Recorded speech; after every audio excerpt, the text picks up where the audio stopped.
Oke, selamat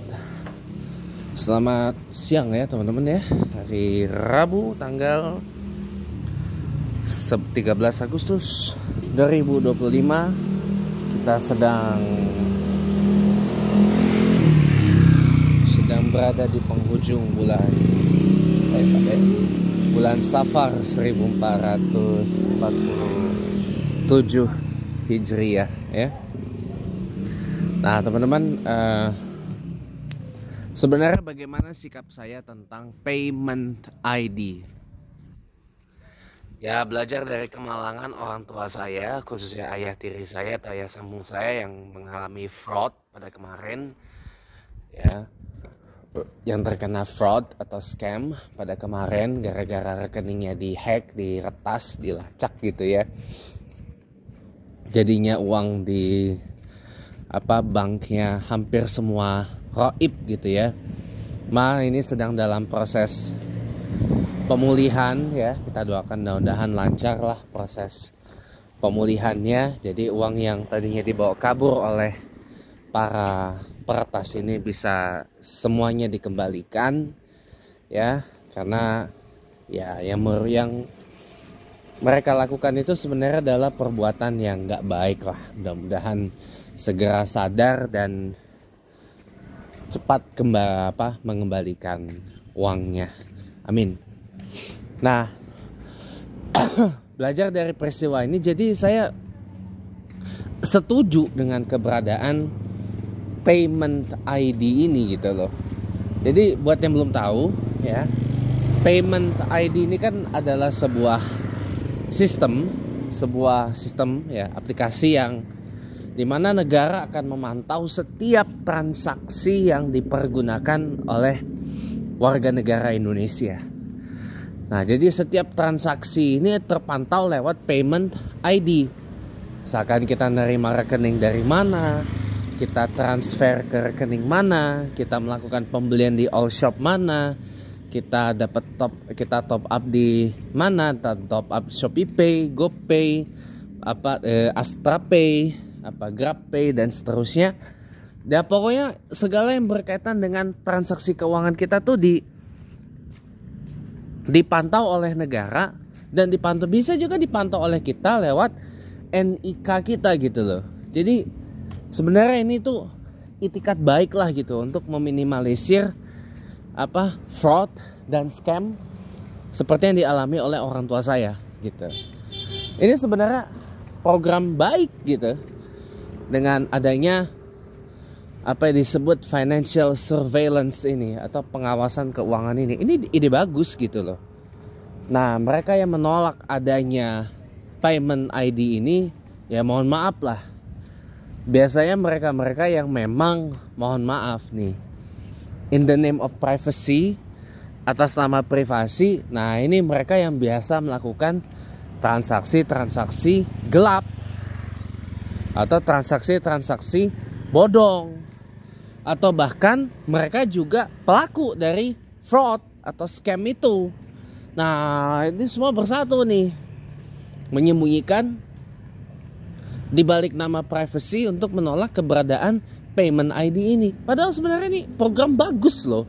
Jadi kita bisa ngelacak misalkan, kita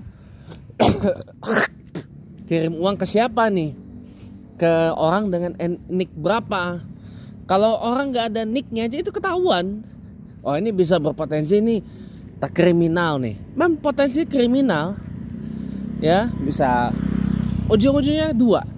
Kalau nggak fraudster ya, kalau nggak fraudster, scammer, atau enggak ya memang pelaku kriminal, drug dealer atau prisoner, atau ya burglar ya. Burglar tuh maling, pencuri gitu. Bisa gitu, arahnya ke situ teman-teman. Jadi saya setuju dengan keberadaan payment ID ini gitu loh. Tujuannya adalah supaya transaksi kita tuh lebih termonitor. Dan ini juga bagus untuk menghindari apa yang setelah kita bahas selama berhari-hari ke belakang ya, dalam financial quotient dan pecahan-pecahannya. Ini pun juga sebenarnya termasuk dalam pecahan dari financial quotient ini pembahasannya. Ini supaya kita lebih menghindari yang namanya overspending. Karena kadang-kadang, mohon maaf nih, saking konsumtifnya orang-orang Indonesia, kebanyakan ya, giliran ada barang kekinian ya, giliran ada promo all shop e-commerce kayak Tokopedia, kayak kayak Tokopedia, keren siapa ya? Lupa. Kayak Tokopedia, Shopee, Blibli tuh ya. Kadang-kadang kita nih nggak tahu gitu. Ini bener promo apa cuma scam? Hati-hati teman-teman.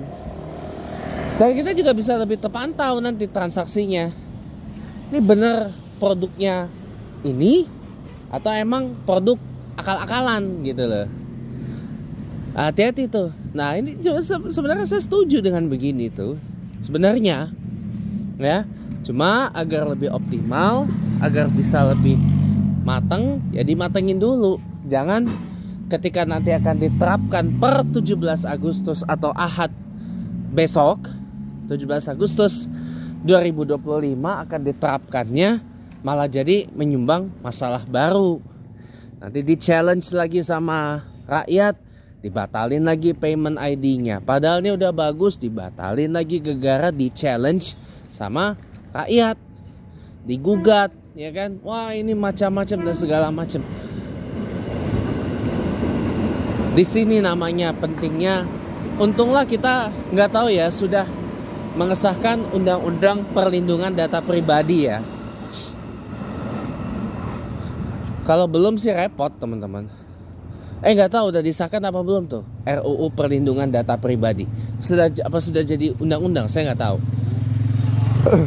Ini juga bisa jadi usul teman-teman, agar gimana caranya para pertas itu nggak bisa lagi bobol rekening bank itu adalah dengan ini lagi. Coba ada sedikit revisi lah dalam undang-undang perlindungan data pribadi, di mana bank itu wajib memberikan pengamanan yang lebih kepada data dari nasabah supaya nggak jebol gitu. Jadi ibaratnya membuat satu firewall yang lebih kuat gitu loh dari yang ada sekarang. Jadi ini penting banget. Jadi ini menurut saya tuh penting gitu, masalah payment ID, pengawasan transaksi ini, supaya apa? Setiap transaksi kita tuh mudah untuk dicatat, pengeluaran, pemasukan, dan ini baik loh. Ini sejalan dengan agama Islam loh. Setiap pengeluaran, pemasukan dicatat, gitu, dicatat. Ada utang, orang yang utang berapa dicatat juga. Jadi transparan, terbuka gitu loh. Hitung-hitung supaya kita menghindari yang namanya overspending atau pengeluaran berlebih. Jadi dicatat nih, jadi kita bisa sambil ngebantuin, sambil dibantu. Nih pengeluaran mana nih yang penting, yang diprioritaskan, yang didahulukan, dan mana pengeluaran yang istilahnya nggak terlalu penting-penting banget lah, entar aja lah nih ini kalau udah lebih dari cukup gitu. Kata kuncinya gini teman-teman, saya kembali lagi ingatkan, jangan melakukan impulsive and extravagant spending untuk leher ke bawah. Karena percayalah teman-teman, investasi untuk leher ke bawah, ujung-ujungnya kalau enggak di ujung-ujungnya out endingnya di mana? Satu di WC ya, satu di WC, dua di tempat sampah ya kan, tiga di tempat barang bekas, tempat loak atau tempat jual barang bekas lah intinya, dan yang keempat adalah di ranjang rumah sakit. Itu aja.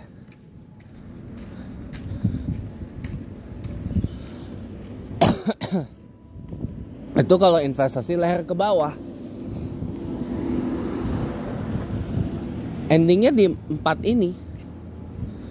Dan udah hampir pasti teman-teman. Udah hampir pasti. Ya.